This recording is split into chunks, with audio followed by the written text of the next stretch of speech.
Elhamdülillahi Rabbil alemin. Ve salatu ve selamu ala seyyidina ve nebiyyina el-Qasimil Mustafa Muhammed ve alihi tayyibine tahirin ve ashabihil muntecebin. Hop, bizim konumuz hareketi cevheri hakkındaydı. Bu fasılda içinde bulunduğumuz bu fasıl yani 11. fasılda Mulla Sadra hareketin cevherin kendisine ait olduğunu iddia etmiş ve her ne kadar Mulla Sadra'dan öncekiler hareketin arazlarda, arezde olduğunu savunmuşlar ise de Mulla Sadra diyor hayır. Hareketin kendisi asıl itibariyle cevherin kendisine aittir. Ve cevherde hareket gerçekleştiği için arazilerde de hareket gerçekleşiyor. Ve Mulla Sadra hareketin cevhere ait olduğu bağlamda birçok delil zikretmiş. Burada iki tane delil okuduğumuz kadarıyla şimdiye kadar ki bugün de bir delil, dün bir tane delil, geçen derste bir delil açıklamıştık. Bugün de ikinci bir delil zikrediyor. Yani birçok delil zikretmiştir kendisi bu Esfar kitabında, diğer kitaplarında geniş onları bahsetmiş. Allame Tabatabai burada en kolayını getirmiş, birinci delil olarak zikretmiş. Ve burada arezlerin varlığı cevhere tabi olduğunu iddia ediyor. Yani arezlerin vücut olarak zaten cevhere bağlıdırlar. Cevhere tabidirler. Bir fiilin failine bağlı olduğu gibi arezler de cevhere tabidir.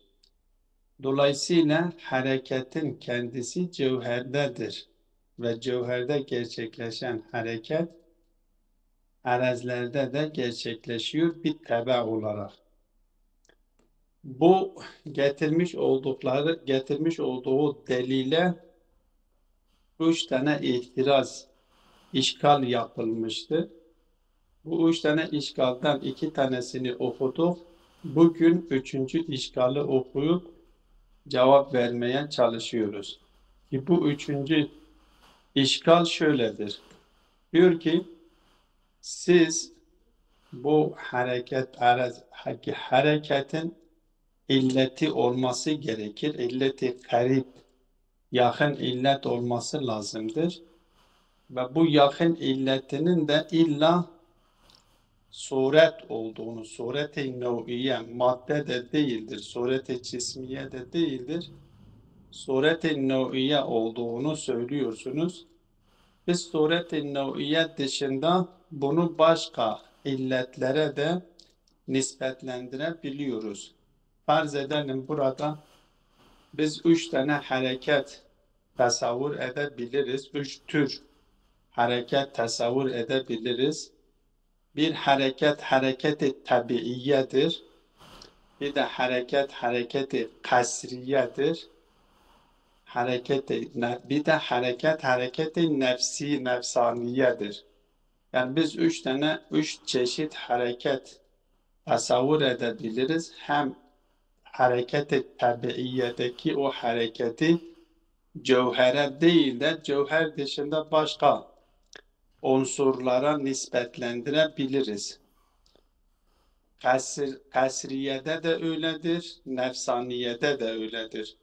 İlla şart değildir biz götürüp hareketi cevhere o illeti karib olanını illa suret-i nev'iyedir dememize gerek kalmıyor. Çünkü biz arezdeki hareketleri başka unsurlara da nispetlendirebiliriz. Mesela farz edelim hareketi tabiiye gibi mesela taşın yukarıdan aşağıya inmesi gibi veya farz edelim bir ateşin yukarıya doğru, ateşin alevinin yukarıya doğru harekete çıkması gibi veya gazın yukarıya çıkması gibi, bunlar hareketi tabiiyedir. Bu hareketlerin kendisinin mesela hareket ettikleri bir mebde vardır. Bu mebdeden hareket ederken bir maksada, bir muntahaya gidiyorlar. Bu arada bunun hareketiyle bu yakınlık ve uzaklık diye unsurlar meydana geliyor. Yani mesafenin kat edilmesiyle yakınlık ve uzunluk diye bazı unsurlar söz konusudur. Bu yakınlık ve unsurların kendisi diyor ki şeydir, mesela illettir. O yakınlık ve uzunluğun kendisi.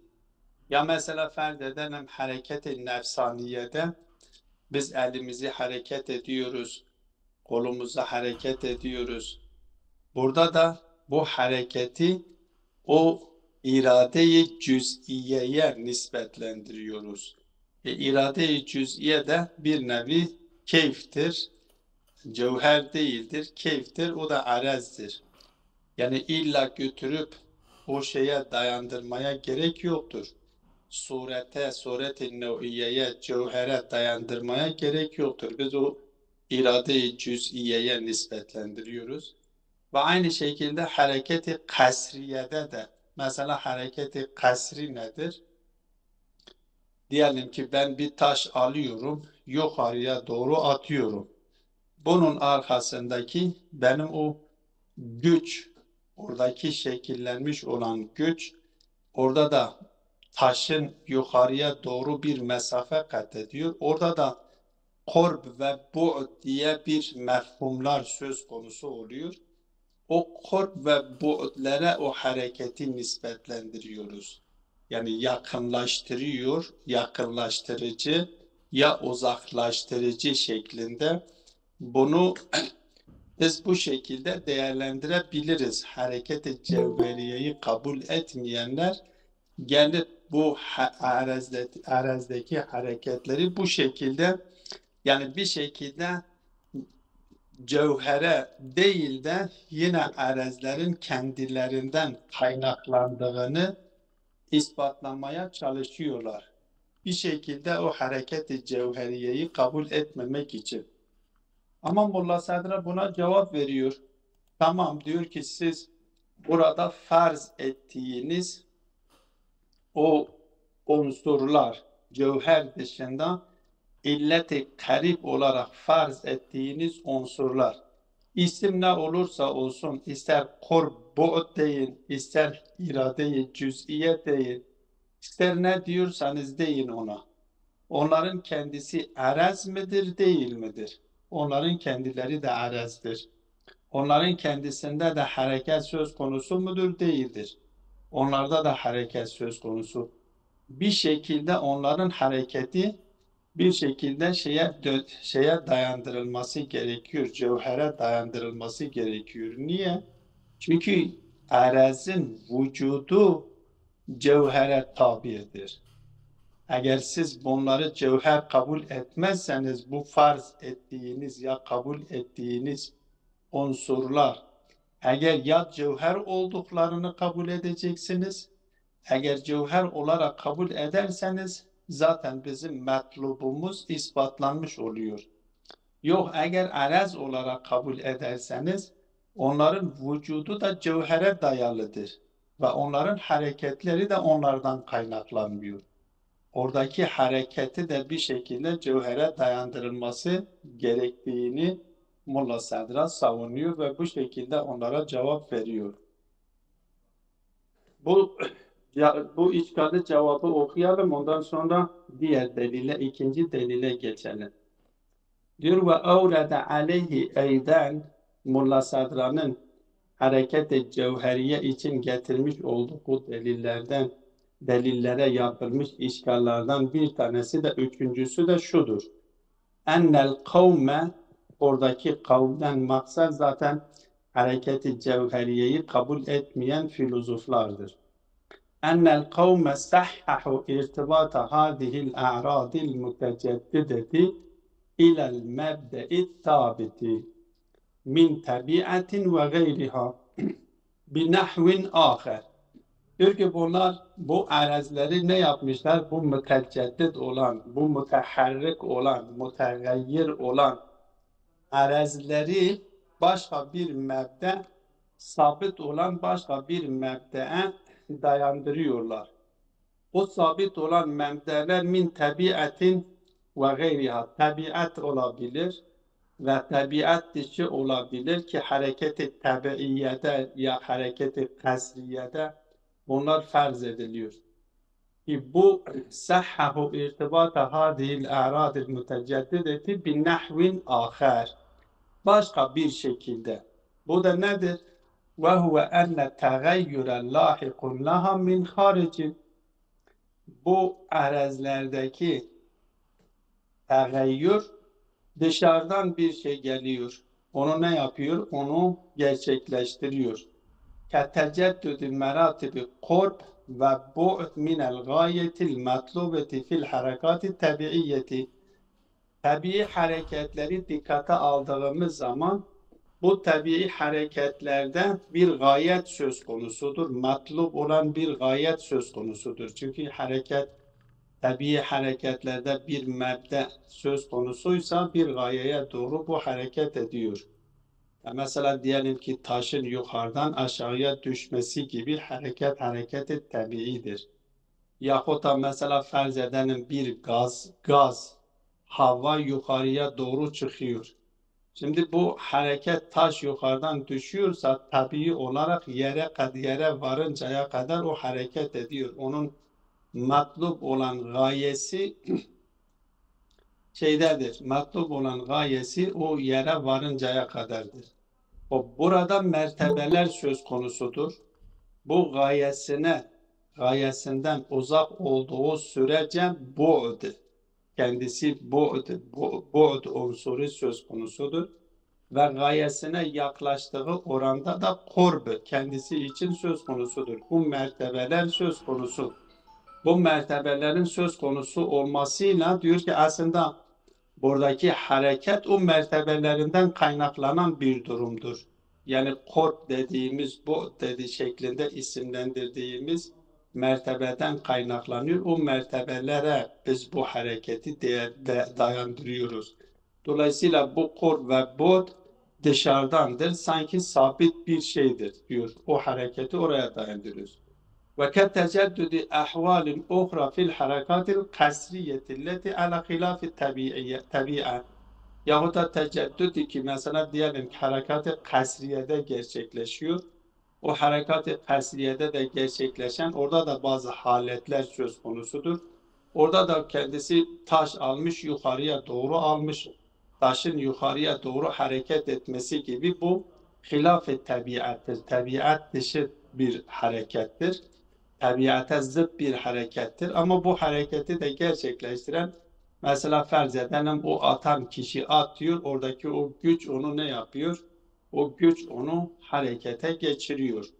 Zatından değildir. Bak başka bir mebdeye biz dayandırdık. Ve keteceddüdü iradatin cüz'iyetin munba'itheti minen nefsi fi kulli haddin min hududil harekatin nefsaniyeti elleti mebde'uha en nefs. Ve nefsteki hareketlerde de buradaki harekat-ı nefsaniyedir. Bu harekat-ı nefsaniye de o irade-i cüz'iye gerçekleşmiş olan irade-i cüz'iyeye dayandırıyor. Nefiste bir hareket söz konusudur ve bu nefisteki harekete geçiren bir irade-i cüz'iye vardır. Biz o irade-i cüz'iyeye bunu dayandırıyoruz. Dolayısıyla biz bu hareketleri illa götürüp surete dayandırmamıza gerek yoktur. Yani cevher dışında sabit olan başka şeylere de başka unsurlara dayandırabiliriz diyorlar. Elbette bu sabit olan yani sabit olmalı normalde onlar da hareket etmesi gerekiyor. Çünkü biz daha önceki şeylerde bahsetmiştik. Demiştik ki o faili karib kesinlikle müteharrikin faili karibi de müteharrik olması lazım. O zaman bunlar da müteharrik olması lazım. Bu sefer buradaki işte siz bu unsurlara hareketi nispetlendirdiğiniz zaman illeti fail, illeti karib olduğundan dolayı onları sabit olarak kabul edemezsiniz ki onlarda da hareketin olmasının gerekliliğini söylemiştik. Çünkü faili kariptir, faili karipte de hareket olması lazımdır. Ve kendileri araz oldukları için o hareket, onların hareketleri de zatlarındaki daha önceki yapılan işgallara verilen cevapta da işaret edilmişti. Yani o hareket arazlardaki hareket de zatlarına ait de olamaz. Çünkü kendilerine zatları yoktur. Zati itibarıyla kendileri cevhere muhtaç oldukları için onların hareketleri zatlarından kaynaklanıyor. Artık illete ihtiyaç duymuyor diye denilmiyor. Kendisi de zaten bunu cevaplandırıyor diyor. Ve ucibe anhu بأن ننقل الكلام إلى هذه الأحوال والإرادات المتجددة. Biz o zaman konuyu şeye getiriyoruz. Bu müteceddit olan haletler, mesela bu haletlerdir. Bunlar müteceddittir. Ya o hareket-i nefsaniyede irade müteceddit olan iradeler söz konusudur. Min eyne teceddedet. Bu ahvaller nereden gelmiş? Bunlardaki teceddüt nereden geliyor? Bunlardaki tegayyür. Zaten bunların sabit olduğunu dediğim gibi sabit olduğunu kabul edemeyiz. Çünkü illeti garib de müteharrik olması gerekiyor, mütegayyir olması gerekiyor. Daha önceki derslerde ispatlanmıştı. Dolayısıyla bunlar da müteharriktir, bunlar da müteceddittir. O zaman bunlardaki teceddüdün kaynağı nedir? Bunların zatındandır ki diyemiyoruz. فَاِنَّهَا لَا مَحَالَةَ تَنْتَهِي فِي الْحَرَكَاتِ التَّبِعِيَّةِ اِلَى التَّبِعِيَّةِ. O zaman bunların hareketlerindeki bu tabii olanların hareketi de nereye dönecek? O tabii olan. Yani suret-i nev'iyeye gitmesi gerekiyor. Cevhere dayandırılması gerekiyor. Çünkü onlardaki hareket zatlarından olamıyor. Kendileri araz oldukları için vücutları zati olmadığından dolayı kendilerindeki hareket de onların zatından olamıyor. Ve kâzâ fil kasriyeti, o tabiilerde olduğu bir kasride de aynı durum öyledir. Fe innel kasre yentehi ile tabiati, o kasirde o da bir tabiate yani cevhere varıyor, ona sonuçlanıyor. Ve kâzâ fil nefsaniyeti, harekat-i nefsaniye fe innel fa'ilel mübaşire littehriki fîhâ eyden et tabiatu. Bu nefisteki fail-i mübaşir de nedir? Tabiattir. Kema seyeci'u, elbette bunu daha sonraki fasıllarda herhalde daha sonraki 6. fasılda yanılmazsam 6. fasılda gelip bu dipnotta işaret ettiği gibi 6. fasılda gelip bunu detaylı bir şekilde açıklayacak. Yani nefisteki harekete o irade-i cüz'iyet dediğimiz o da kendisi bir cevhere dayanması gerekiyor ve o cevherin kendisinde de hareket olması lazım. Dolayısıyla bunların bu şeyin hareketin aslı cevhere aittir, arazlere ait değildir. Bu böylelikle birinci delili ispatlamış oldu ve birinci delile yapılmış olan işgalleri da cevaplandırmış oldu. Şimdi ikinci delile geçiyoruz. İkinci delil de daha önceki fasılların 3. fasılda yanılmasam 3. fasıldaydı.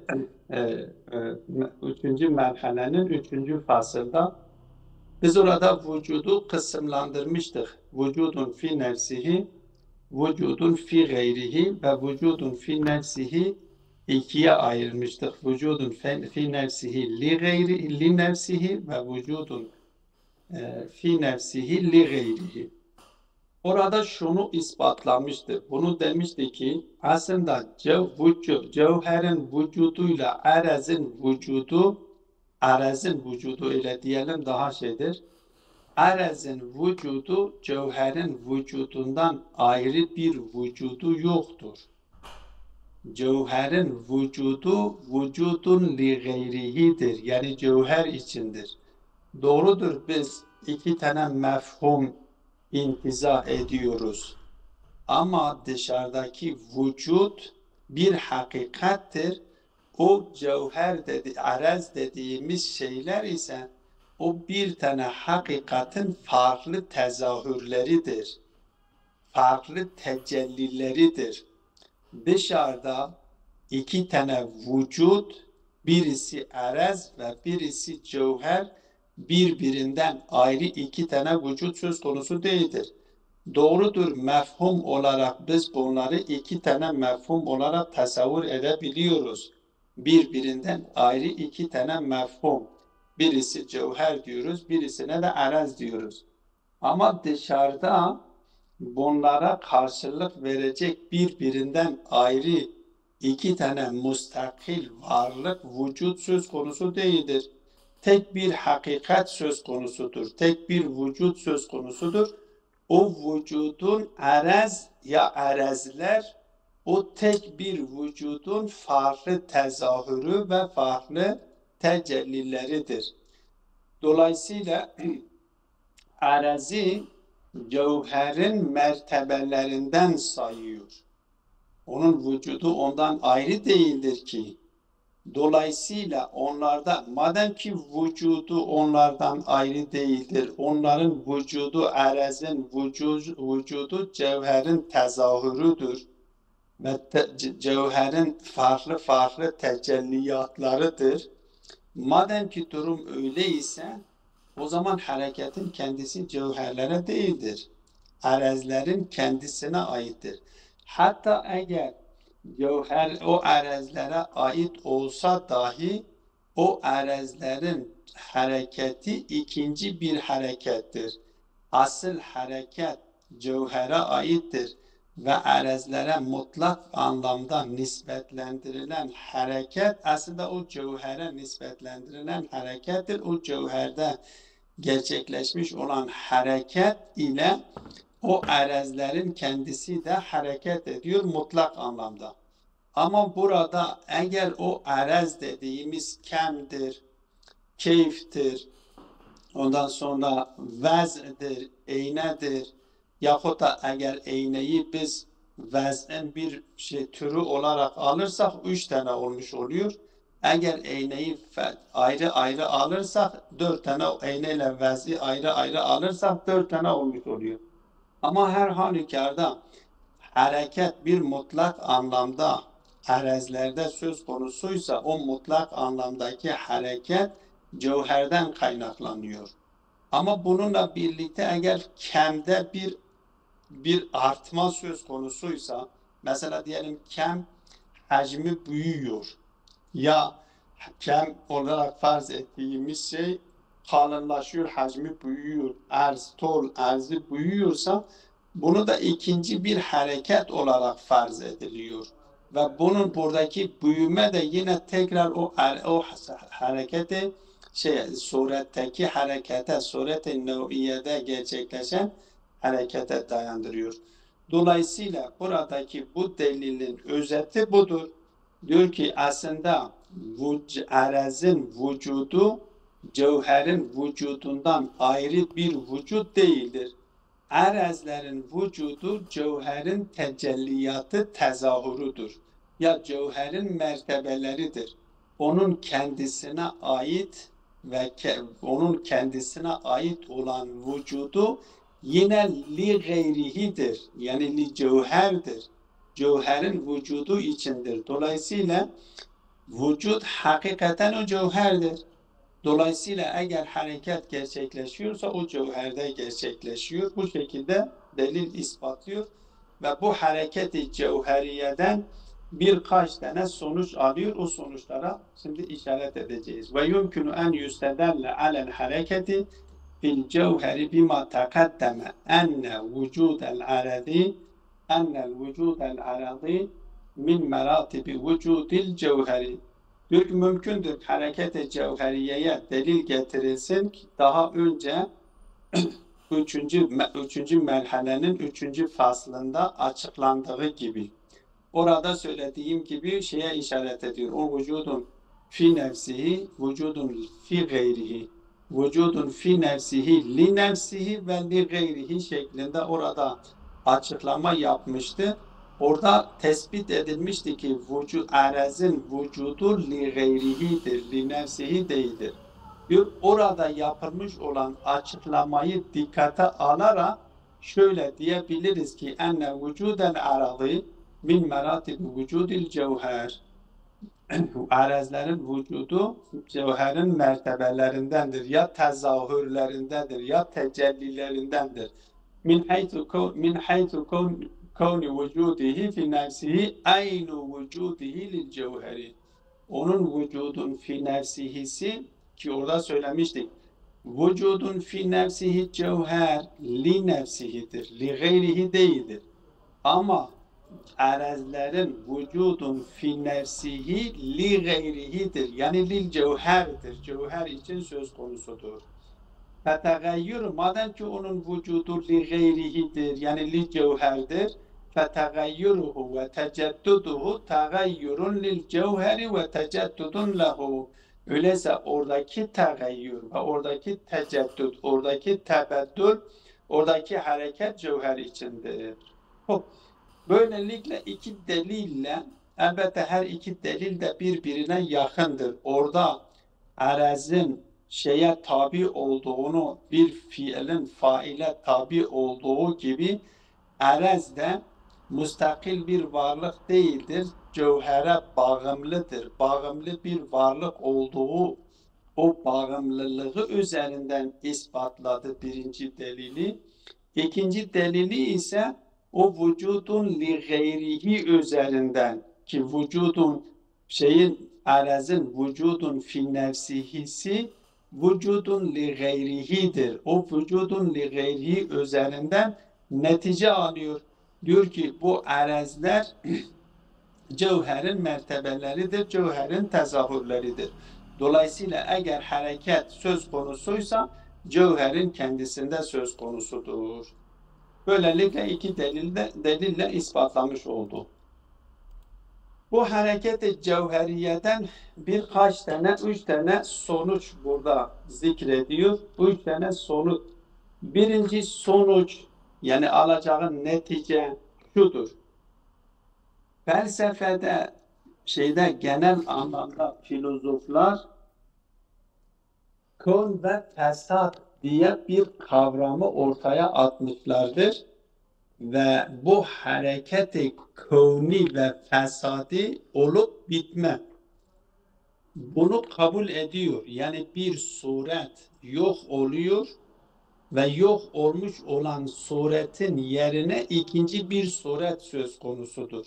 Mulla Sedra hareket-i cevheriye üzerinden bunu kabul etmiyor. Diyor ki kön ve fesat diye bir şey söz konusu değildir. Bu hareket-i cevheriye üzerinden biz buradaki suretlerde gerçekleşen tegayyür ve değişikliği çünkü bir hareket söz konusudur ve o hareket neticesinde suretler değişiyor. Mesela farz edelim şimdi elimizde bir değnek vardır, odun vardır. Odunu biz ateşe attığımız zaman odun suretidir. Ateşe atıldığı zaman, yandığı zaman kül suretine dönüşüyor.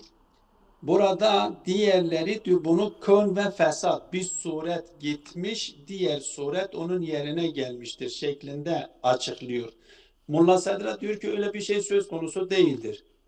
Aslında suretler bir diğerinin ardından geliyor. Yani eğer bu suretleri biz yapabilirsek nedir?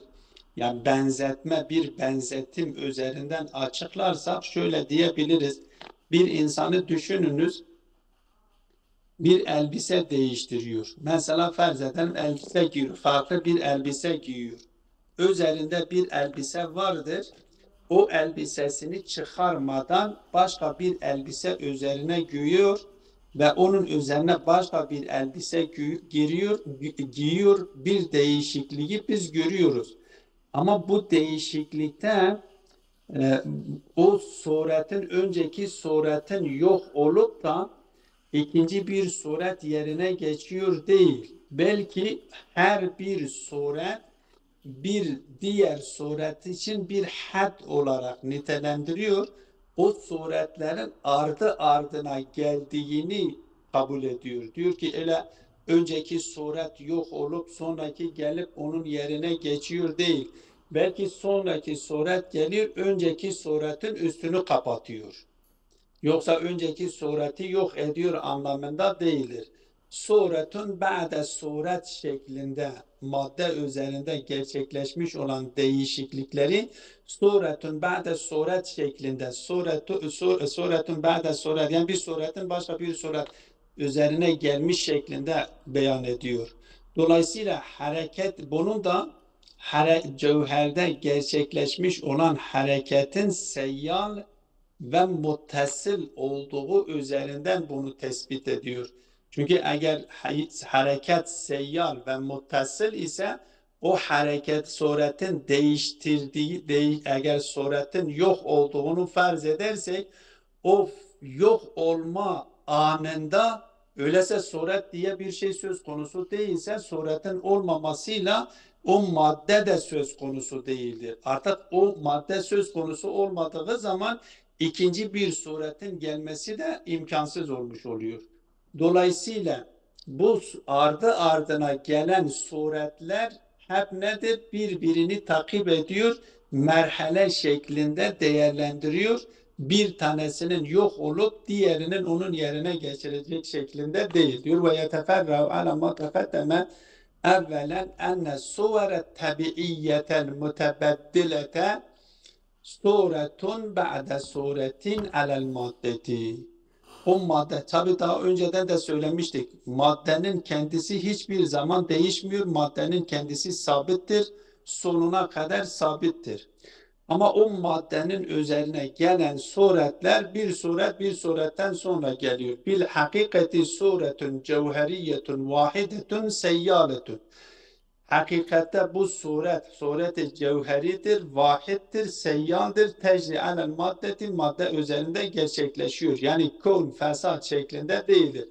Ve yunteza'u min kulli haddin min hududiha mefhumun mugayirun lima yunteza'u min gayrihi. Ama her birisi bir merhale yaşıyor. O merhaleden sonra diğeri onun üzerine geliyor. Biz her merhale için o haddine kadar bir mefhum mesela farz edelim daha odun ateşin içine koyup küle dönüşmeden önce biz ona odun mefhumunu alıyoruz, intiza ediyoruz. Küle dönüştüğü zaman kendisinde ne diyoruz? Kül diyoruz.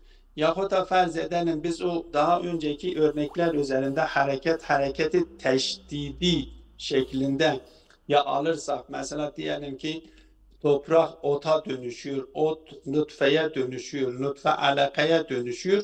Burada da bu hareket nedir? Bir merhalesinde, bir haddine biz ne diyoruz? Toprak diyoruz. Bir sonraki merhalesine bitki diyoruz. Bir sonraki merhalesine nutfe diyoruz. Bir sonraki merhalesine alaka diyoruz. Bunlar o farklı hadlerinden farklı mefhumlar intiza ediliyor. Yoksa hareketin kendisi seyyaldir. Bu suret-i cevheriyedir, vahittir, seyyaldir. Ancak değişikliğe uğruyor. Yani burada yok olma diye bir şey söz konusu değildir. Hâdâ fi tebeddülü suveri tabiiyyeti ba'diha min ba'din. Elbette bu söylediğimiz tabii suretler değiştiği zaman mesela odunun küle dönüşmesi gibi. Ve hunake hareketun iştidadiyetun. Bir tane de hareketi iştidadidir. Söylediğim gibi o mesela toprağın bitkiye dönüşmesi, bitkinin hayvana dönüşmesi, hayvanın mesela insana dönüşmesi. Burada da hareketi iştidadiye veya hareketi istikmaliye deniliyor. Yani kemala doğru bir hareket gerçekleşiyor. Hiye hareketul maddetil ula ile tabiiyyeti sümen nebatiyeti, bu hareketi iktidadiyenin şeyi de budur. O birinci madde, ilk madde, tabii madde-i ula dediğimiz ile hiye hareketul maddetil ula, hareketul maddetil ula ile tabiiyyeti sümen nebatiyeti, mesela bir unsura dönüşüyor. Mesela toprak unsuruna dönüşmüş. Ondan sonra nebata dönüşüyor. Sonra hayvaniyeti, ondan sonra hayvana dönüşüyor. Sümen insaniye, ondan sonra insana dönüşüyor. Bu harekete de hareketi iştidadiye veyahut da hareketi istimaliye deniliyor. Bu birinci sonuçtur, oradan alınmış. İkinci sonuç da diyor ki ve thaniyen ennel cevheren mutaharrik fi cevherihi mutaharrikun bi cemi arazihi. İkinci sonuç budur. Yani eğer hareket-i cevher, biz dedik ki araz, cevherin şeyidir, cevherin mertebeleridir.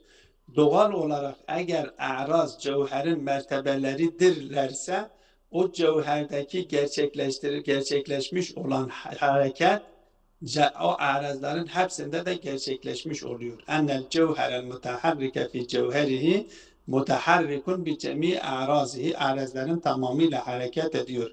Niye? Lima semiyete min hadisi kavni vücudil a'radi min meratibil vücudil cevheril mevdu'u lehu.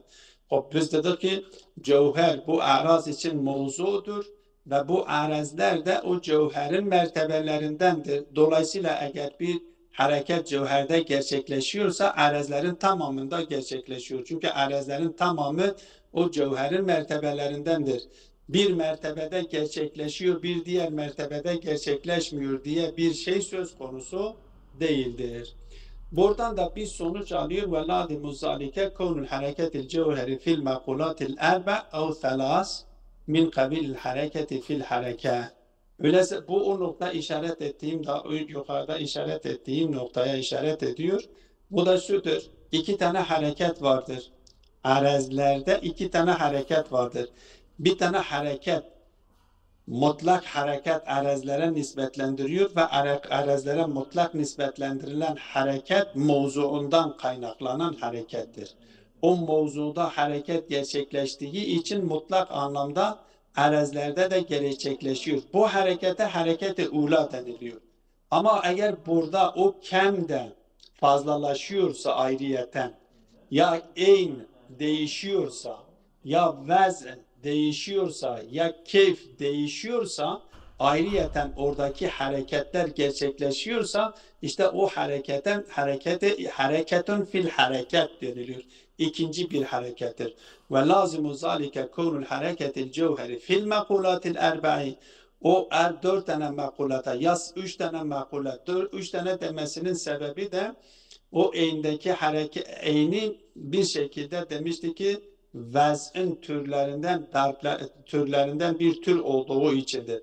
Eğer biz eyni vez'in türlerinden bir tür olarak kabul edersek üç tane mekule olmuş oluyor. Eğer ayrı ayrı kabul eder, vezle eyni ayrı ayrı kabul edersek dört tane olmuş oluyor. Diyor ki buradaki hareket kendilerindeki hareket. Yani kem fazlalaşmış, keyf değişmiş, eyn değişmiş, vez değişmiş. Eğer bunların kendisindeki hareket söz konusuysa bu hareket min kabilel hareketi fil hareketi. Hareketin içinde bir harekettir. Ve ala hâzâ yenbeği en tüsemme hâzihil harekatul erbe o thalas harekatu saniye. Bunlara harekat-ı saniye deniliyor. وما لمطلق الأعراض من الحركة بتبع الجوهري, ama cevherden kaynaklanıp da arazilerde gerçekleşen, mutlak arazilerde gerçekleşen harekete de killa bir arazihi arazle değildir. O cevhere bir tebe olarak gerçekleşmiş olan harekete de hareketi ula deniliyor. Üçüncü şeyden sonucu da alalım ki konuyu bitirelim. Ve thalisen ennel alemel cismaniye bi maddetihil vahideti hakikatun vahidetun seyyaletun. Öyleyse bu alemi cismani, içinde yaşadığımız alemi cismaninin tek bir maddesi söz konusudur. Ve bu madde farklı suretleri, toprak suretini kabul etmiştir, su suretini kabul ediyor, Ondan sonra hava suretini kabul ediyor, ateş suretini kabul ediyor, toprak suretini kabul ettikten sonra bitki suretini kabul ediyor, hayvan suretini kabul ediyor, insan suretini kabul ediyor. Ama temelinde, hepsinin temelinde tek bir madde vardır. Bu hakikatun vahidetun ama seyyaletun. Bu nedir? Seyyaldır, muttasıldır. Muteharriketun bi cemi'i cevahiriha ve a'radiha, bütün cevherleriyle, yani kendisinde farz edilen bütün cevherleri, ki cevhere şeydir, sureti nev'iyedir. Diyor ki kafiletun vahidetun, bir tek kervandır. Bir kervan yola düşmüş, hareket ediyor. Bir gayesi vardır. Bir gideceği bir yer vardır. O gayesine doğru, o nihai gayesine doğru hareket edip, bu Kavs-ı İrfan'da Kavs-ı Suudi'dir işte. Hepsi o gaye, metlup olan gayete doğru hareket halindedir. Seyir haletindedir. O son metlup olan gaye de nedir? El fiiliyetul mahdatu.